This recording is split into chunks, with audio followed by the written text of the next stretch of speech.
Bienvenidos y bienvenidas a Enclave Política, el programa de Telesur que analiza, que reflexiona junto a usted sobre nuestra región.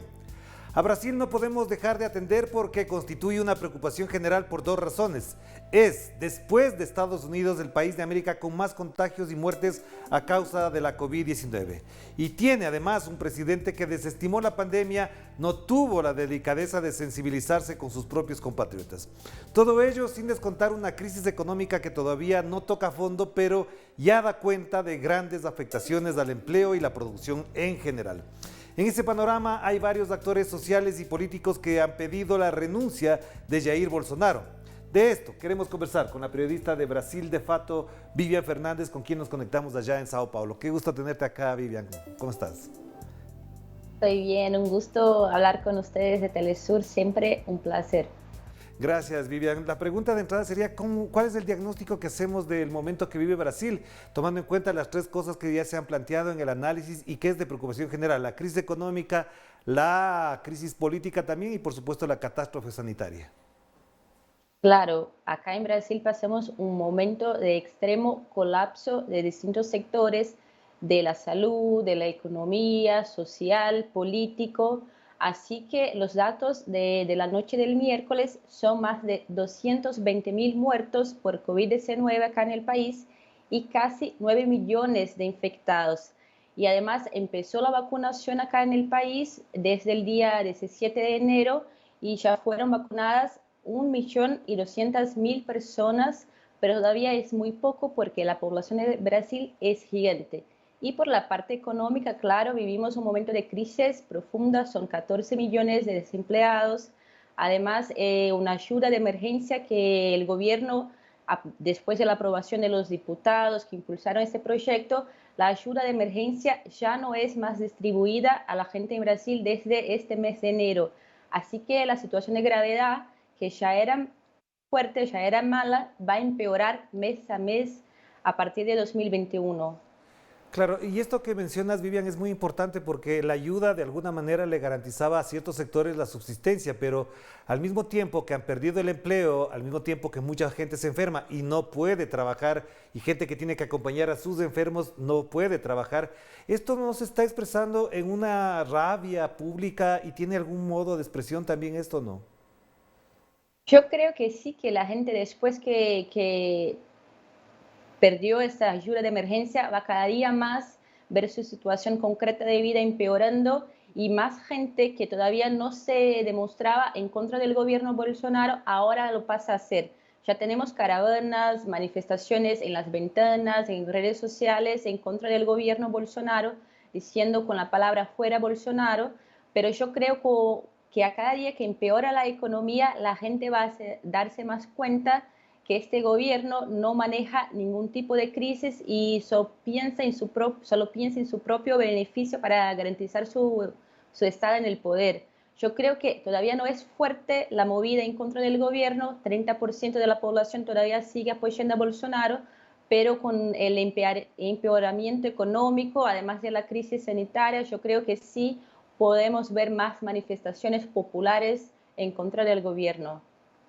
La pregunta que también me haría yo como ciudadano por fuera de Brasil y quizás a muchos que nos están viendo es ¿por qué llegó a esta situación Brasil tomando en cuenta que tenía un sistema público de salud y obviamente ya de eso se ha hablado bastante, pero también la otra cosa es ¿cómo es posible que Brasil tenga que recibir ayuda y solidaridad de Venezuela, por ejemplo, para que tenga oxígeno la población de Manaus?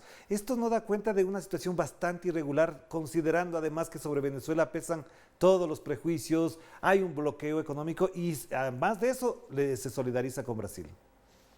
Claro, salió un estudio hoy de una institución de Nueva Zelanda que apuntó que de entre 98 países, Brasil es el peor país como maneja la crisis sanitaria de la COVID-19.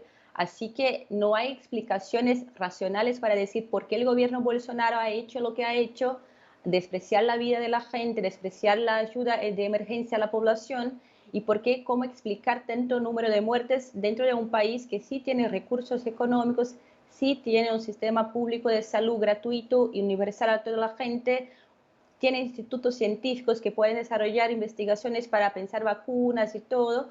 ¿Cómo explicar? Por el nivel de la razón no hay cómo. pero la ayuda que otros países, en especial Venezuela, ha dado a la población de Brasil es muy importante, porque la gente de capitales del norte del país estaba muriendo sofocadas, no tenía oxígeno para sobrevivir, que es lo básico de lo básico, y eso el gobierno Bolsonaro lo sabía, que iban a faltar oxígenos a la gente. Y como siempre, negó este dato concreto de la realidad, y así que después que la gente viene seguidamente muriendo, por suerte el gobierno de Venezuela y otras instituciones acá de Brasil han ayudado y apoyado.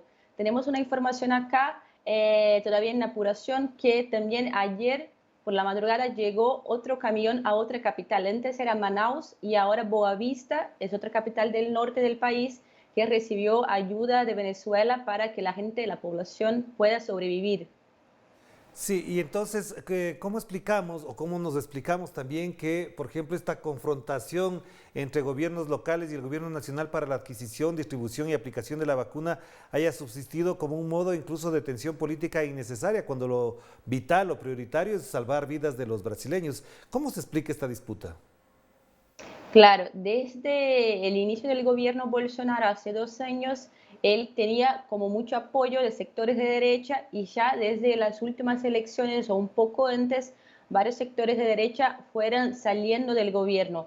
Uno de los partidos principales es el PSDB, que es de centro o mejor de derecha, que tiene la gobernación acá del estado de São Paulo, el estado más poblado de Brasil, y João Dória, que es gobernador, entró en una pelea, una confrontación directa con Bolsonaro. Y acá en São Paulo tenemos institutos científicos que empezaron con una cooperación con China a desarrollar una vacuna, y el gobierno Bolsonaro, no sé si pasa que no entiende el agravamiento de la crisis sanitaria, de la problemática de la COVID, y al mismo tiempo no quiere investir recursos, poner plata en vacunación y todo, y entonces despreció no solo la vacuna acá de São Paulo, que es la Coronavac, pero también algún tipo de acuerdo con otros institutos, como la propia Pfizer, que viene empleando sus vacunas en distintos países. Tampoco hizo cooperación con Rusia, con la Sputnik, y mismo con la Organización Mundial de Salud. El gobierno Bolsonaro no quiere hacer una propuesta que sí va a garantizar la vida de la gente. Yo creo que por un lado es despreciar la gravedad, y por otro no quiere inversionar, poner plata en salvar la vida de la gente. Claro, pero entonces, ¿cómo se va a afrontar, digamos, desde el orden local, desde los municipios, de los gobiernos locales, esta situación? Porque si desde el gobierno central no se priorizan estos temas, ¿con qué recursos y en qué condiciones los gobiernos locales están afrontando este drama, este dramático momento?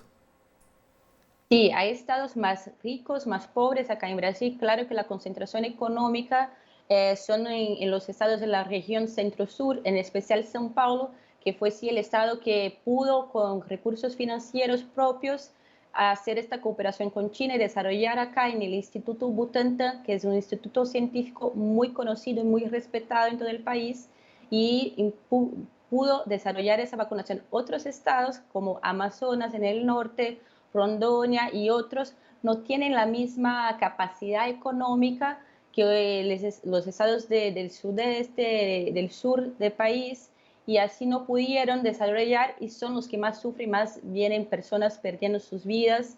Y el gobierno sí central de Bolsonaro es el principal responsable por la situación caótica, colapsada por la que pasa el país, porque no utilizó un mensaje directo para hablar con la gente, que pueden priorizar el aislamiento social, el uso de barbijos, de máscaras, y así los estados, los municipios tienen que manejar por su cuenta propia esta situación. Claro que un estado como São Paulo también garantizó que sus vacunas no serían solo para este estado, pero que iba a distribuir las vacunas por todo el país, pero depende de la buena voluntad del gobierno federal en distribuir, adquirir estas vacunas. Claro, incluso hay información de que ciudadanos de Paraguay, de Uruguay, incluso de Argentina, del norte de Argentina, estarían acercándose a Brasil en la búsqueda de vacunarse, que lo cual también prueba que hay dificultades en otros países, pero que en Brasil obviamente la esperanza está asentada en que se pueda vacunar con mucha más amplitud, lo que está ahí planteado. Te preguntaba la última cosa para cerrar este primer bloque. En los organismos mundiales de salud, la propia OMS y otros más señalan que Brasil no tomó las medidas necesarias, eso ya lo sabemos. Pero la pregunta es, ¿qué puede hacer ahora Brasil, el gobierno y la ayuda internacional para aplacar la expansión de una nueva oleada de contagio que podría incluso superar el número de muertos por 100.000 más en los próximos 2 o 3 meses?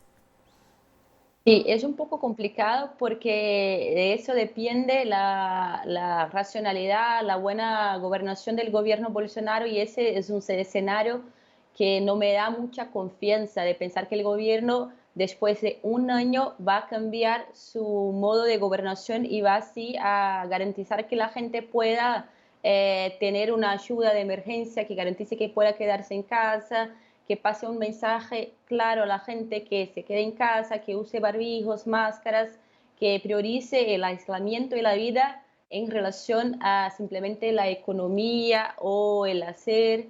Entonces, para mí depende mucho también de una presión popular para que la concientización se garantice, que los gobiernos de los estados, de los municipios puedan también garantizar una ayuda mínima para que la gente pueda así sobrevivir también financieramente a este momento de crisis, pero hay una presión también en el Congreso para que puedan aprobar otra vez la renovación de la ayuda de emergencia. Para mí, el punto clave ahora es garantizar que la gente de Brasil no muera no solo de COVID, pero del hambre también.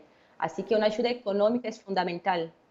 Claro que sí, vamos a hacer la primera pausa, Vivian, y enseguida volvemos para seguir analizando ya la parte política, que también, por supuesto, es de interés, ya que en juego está incluso el propio cargo del presidente Jair Bolsonaro. Vamos a la pausa y enseguida nos volvemos a conectar a Sao Paulo, donde se encuentra Vivian Fernández, periodista con quien seguiremos hablando de este tema. Adelante.